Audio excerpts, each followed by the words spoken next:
Habari leo magazetini. Today in media. Aujourd'hui dans les médias.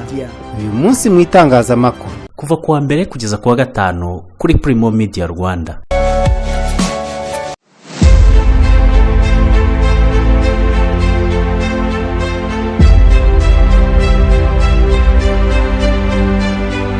Nonge ko suza ndabifuriza kugira ibihe byiza kandi baye kaze muri gahunda y'umunsi mu itangazamakuru ya none tariki ya 25 z'ukwa kabiri kwa 2026.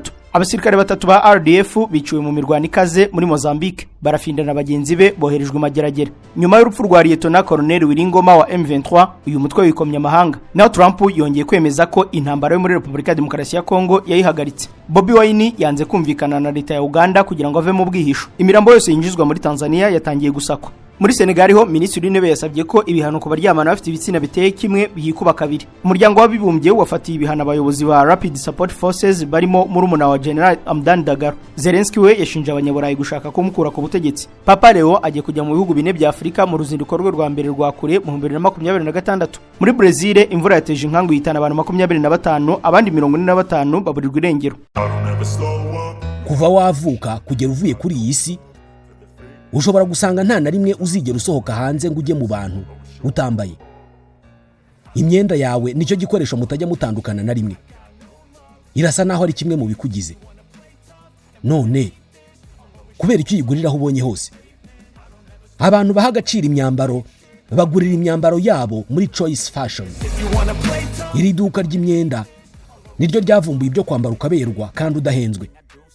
Amakostume meza ava muri Turukiye, inkweto nziza wambara muri office ziri mu moko atandukanye, amapantaro y'abagabo meza harimo jeans, cotton ndetse na matisi, amakoti yo kwifubika, imyambaro n'inkweto bya sport, amashati meza yo muri office na casual, imyambaro y'abadamu, inkweto, amasakoshi, amavalize meza, imikandara, cravate, t-shirt nziza n'ibindi byinshi cyane.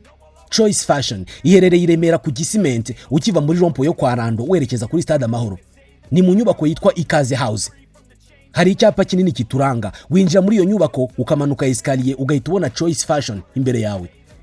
Hamagara 07 88 61 0692 cyangwa 07 88 24 9054. Choice Fashion, igisobanuro cyo kwambara ukaberwa.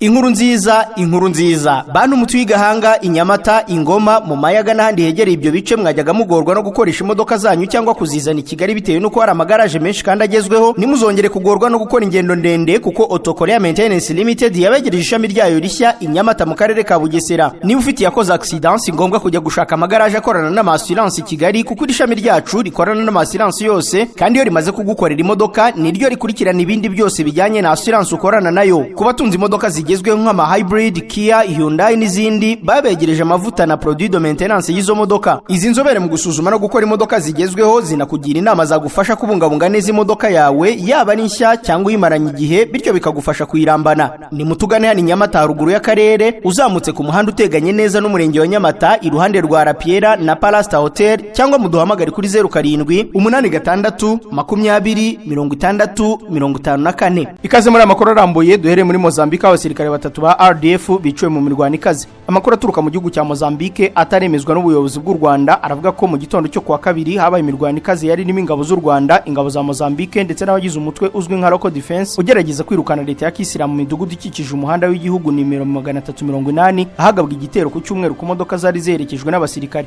Amakuru aturuka muri ako gace avuga ko imirwano yabereye hagati y'imidugudu ya Nova Zambezia na Va Congresso mu karere ka Masomi. Ingabo za leta zirashaka kongera kugenzura ako gace no gufungura umuhanda wafunzwe kuva ku cyumweru haba icyo gitero cyagabwe ku modoka zari zerekejwe. Amakuru aturuka mu gisirikare mu mujyi wa Masomia avuga ko iyo mirwano yo kuwa kabiri yahitanye abantu benshi abandi barakomereka ku mpande zombi. Amakuru avuga ko mu bapfuye harimo nibura abasirikare batatu mu ngabo z'u Rwanda. Ibikorwa bya gisirikare bihuriweho bivugwa ko byatangiye nyuma y'igitero cyo ku itariki ya 22 z'uku kwezi cyahagaritse urujya n'uruza ku muhanda Masomia Oase. Umwe mu batanze amakuru akaba yagize ati zimwe mu modoka zari mu ruhererekane rw'imodoka zaheze mu nzira zimwe zifite amapine yatobotse. Kuva haba igitero cyo ku cyumweru bivugwa ko havuzwe imirwano ya hato na hato muri ako gace, ariko imirwano yo kuwa kabiri watanze amakuru yavuze ko yari ikomeye cyane kuruta yabaye ku cyumweru no kuwa mbere. Amakuru y'ikinyamakuru Mozambique Times dukesha iyi nkuru nacyo gikesha ikigo nderabuzima avuga ko iki kigo nderabuzima cyakiriye abantu benshi bakomerekeye mu mirwano yabereye mu gace ka V Congresso, ariko ntabwo cyemeje ko hagize imirambo y'abasirikare bapfuye.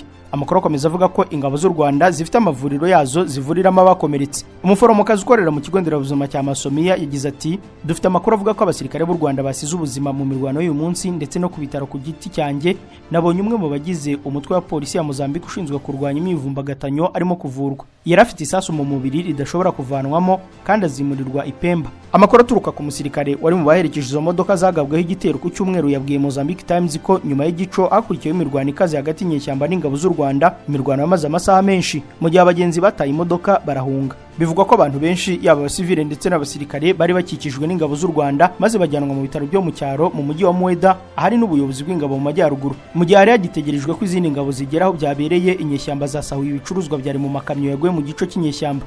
Nkuko amakuru aturuka mu gisirikare bitangaza, agace ka V Congresso karimo udutsiko tumwe tw'inyeshyamba dukusanya imisoro itemewe ku bakoresha uyu muhanda mu rwego rwo gutera inkunga ibikorwa byabo. Ikindi gitero gikomeye giheruka kandi ubundi cyabereye muri ako gace mu kwezi kwa 12 k'umwaka ushize. Kugeza ubu igisirikare cy'u Rwanda ntacyo kiravuga kuri aya makuru, ariko umuvugizi wa RDF yavuze ko agiye gukurikirana iby'aya makuru akaza kugira icyo yatangazaho. Na u Rwanda rwakiriye abanyarwanda 22 batashye bavuye muri Repubulika ya Demokarasi ya Kongo.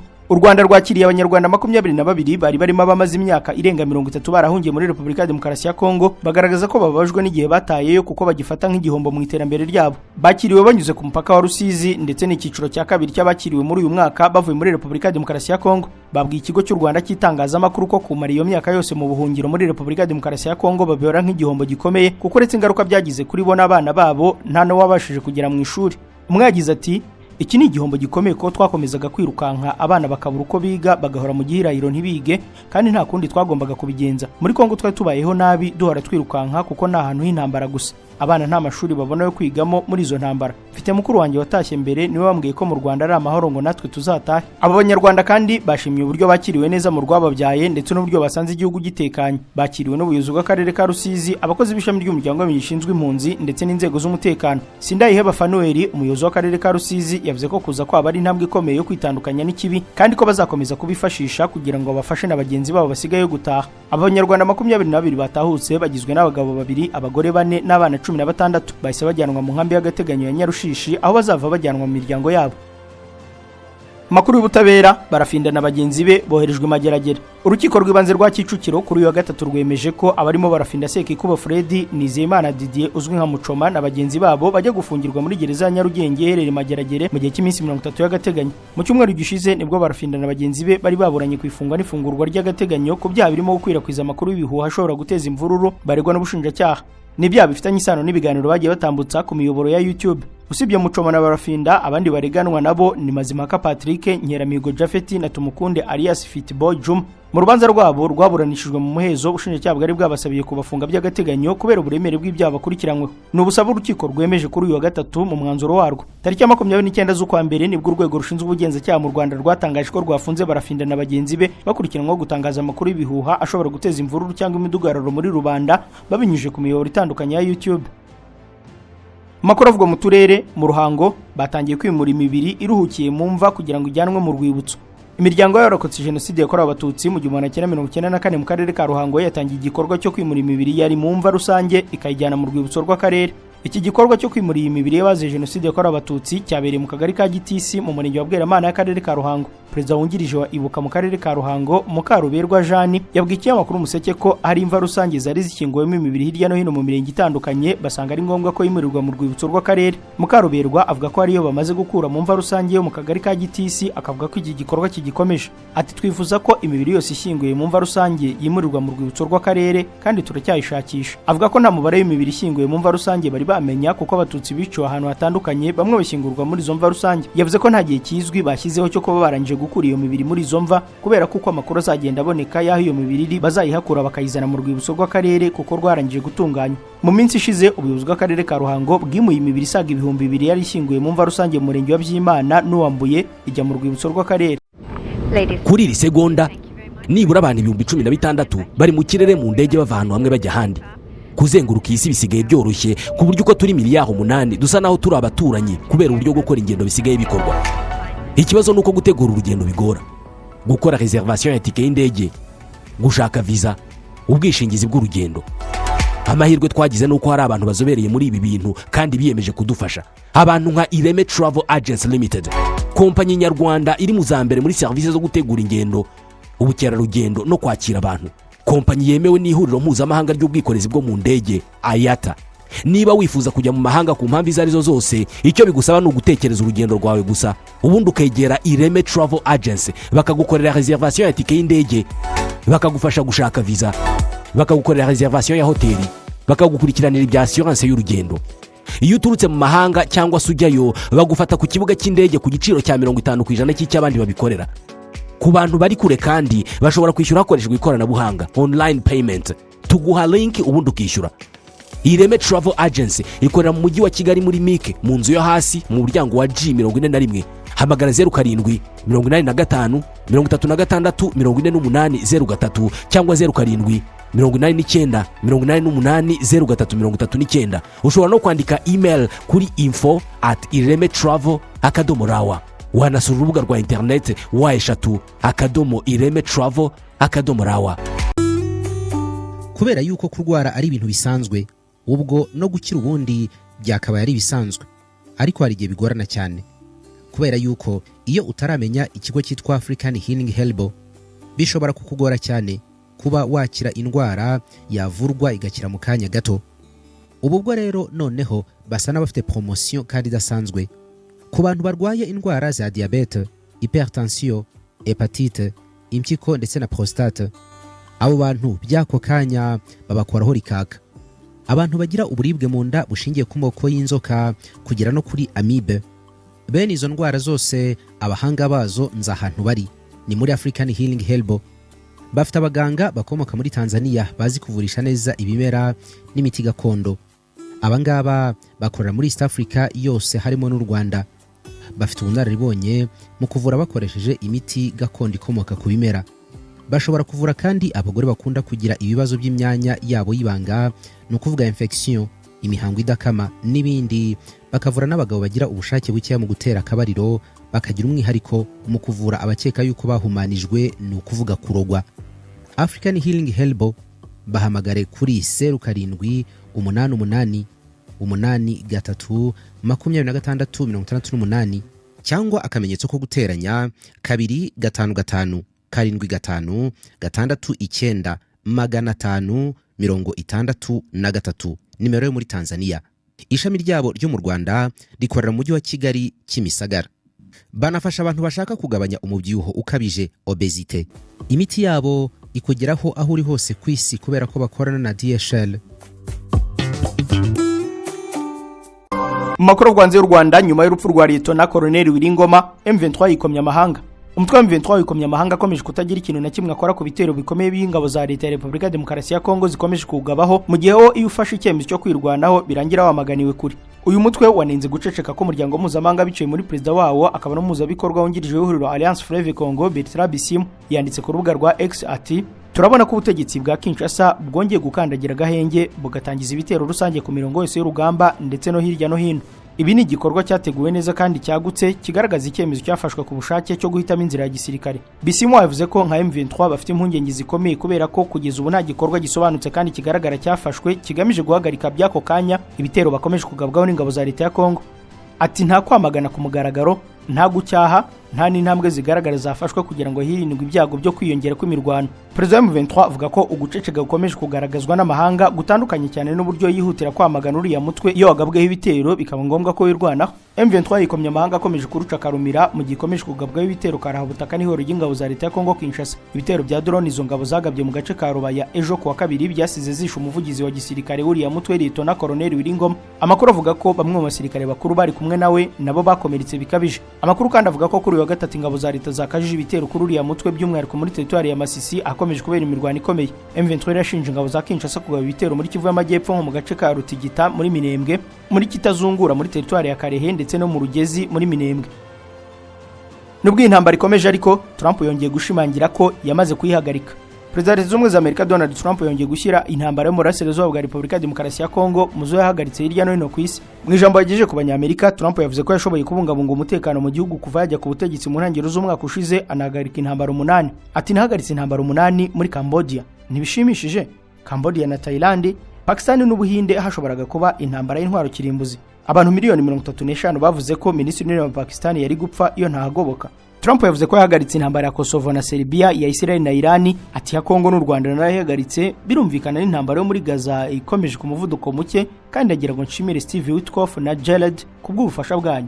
Steve Witkoff na Jared Kushner bavugwa na Trump ni intumwa ze mu biganiro bihuza impande zihamiranye mu burasirazuba bwo hagati. Bagize uruhare mu biganiro bihagarika imirwano rudaca mu ntara ya Gaza. U Rwanda na Kongo byasinye amasezerano y'amahoro ya Washington byemera gushyigikira ihagarikwa ry'imirwano hagati impande zihanganye mu burasirazuba bwa Kongo, ariko ibitero bikomeje kugabwa mu ntara y'Kivu y'Amajyaruguru n'iy'Amajyepfo. Ihuriro ry'ingabo za leta ya Kongo rimaze iminsi rigaba ibitero ku birindiro bya M23 iby'umutwe twaje intwaro wa twirwaneho ugenzura komine Minembwe no ku basivili. Kimwe mu bitero bifatwa nk'ubushotoranyi bukomeye kinaca amarenga ko nta gahunda ihari yo kubahiriza gahenge ni ingabo za Kongo zagabye muri centre ya Rubagenzurwa na M23 mu rukerera rw'itariki ya 24 kigahitana wari umuvugizi wa gisirikare Lieutenant Colonel Wiringoma.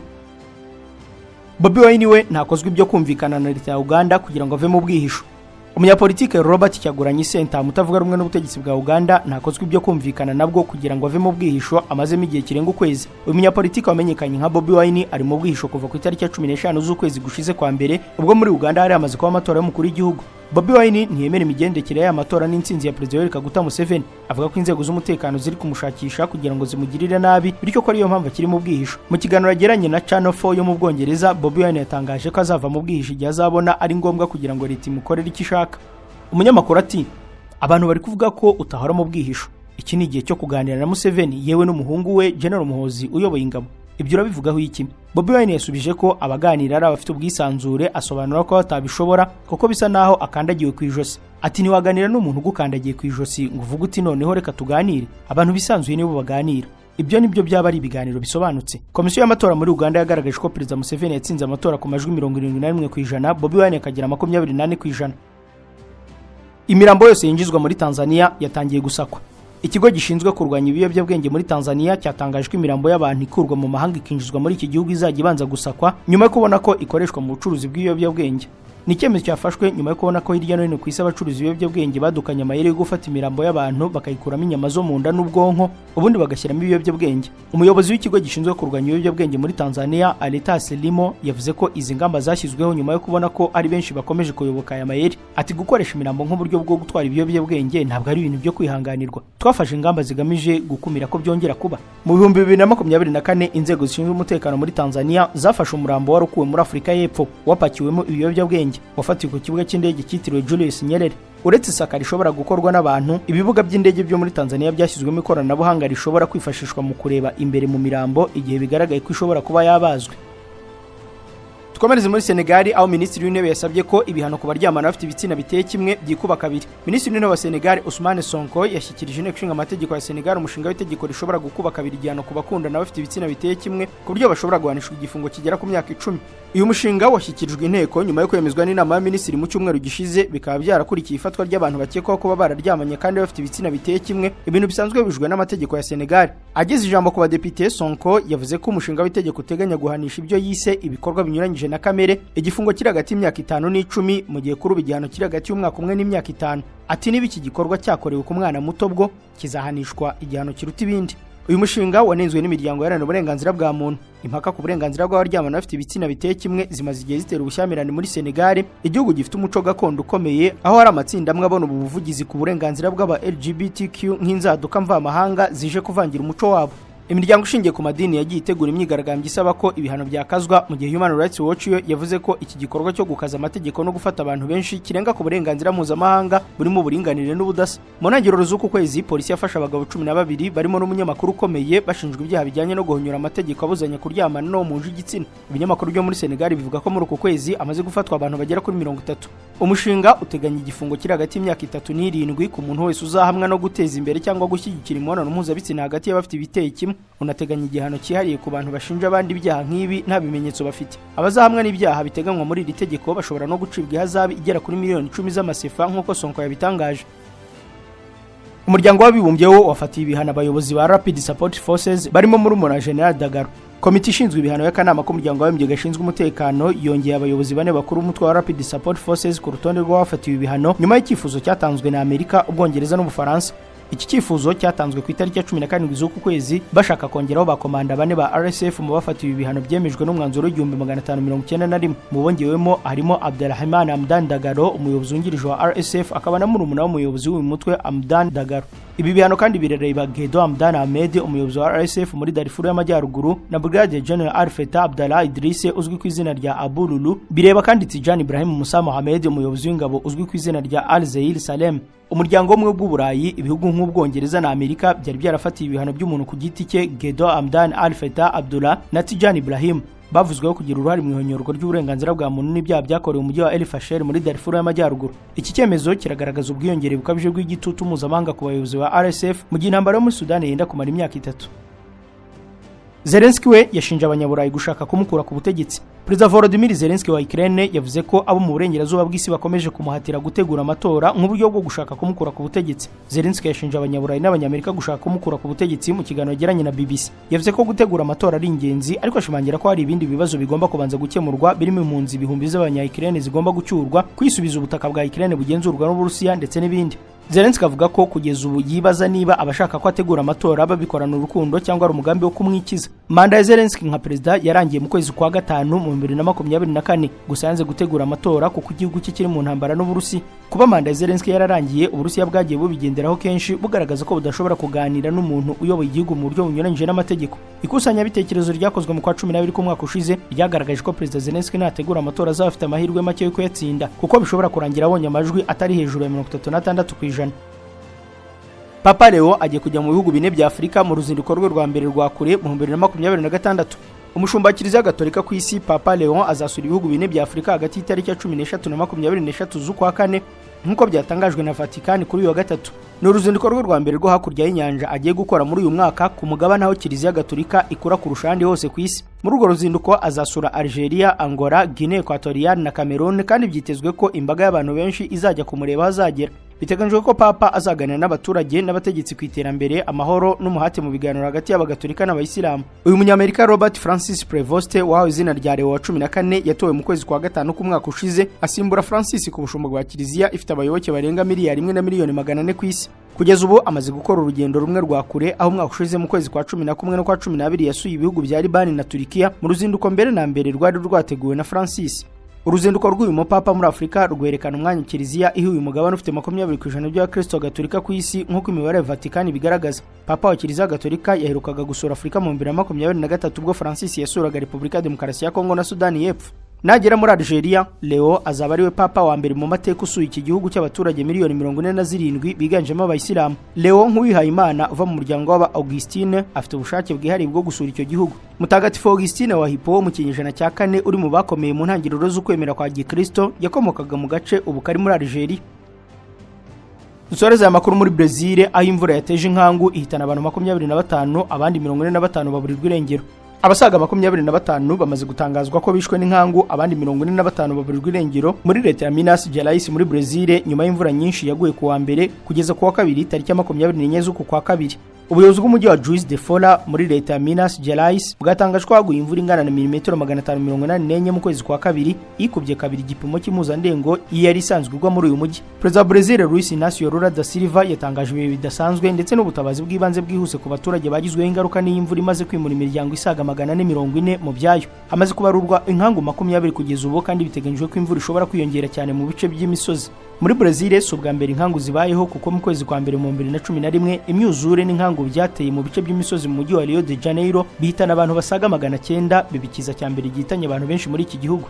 Ushite wakunze Primo Media Rwanda, iyi nkuru niyo dusorejeho iyi gahunda y'umunsi mu itangazamakuru ya none tariki ya 25 z'ukwa kabiri kwa 2026. Nabashimiye ko mwari mudukurikiye, ndabarikiye komeza ko rindi biganiro bikuru urubuga mugira amahoro. Habari leo magazetini. Today in media. Aujourd'hui dans les médias. Uyu munsi mu itangazamakuru kuva kuwa mbere kugeza kuwa gatanu kuri Primo Media Rwanda.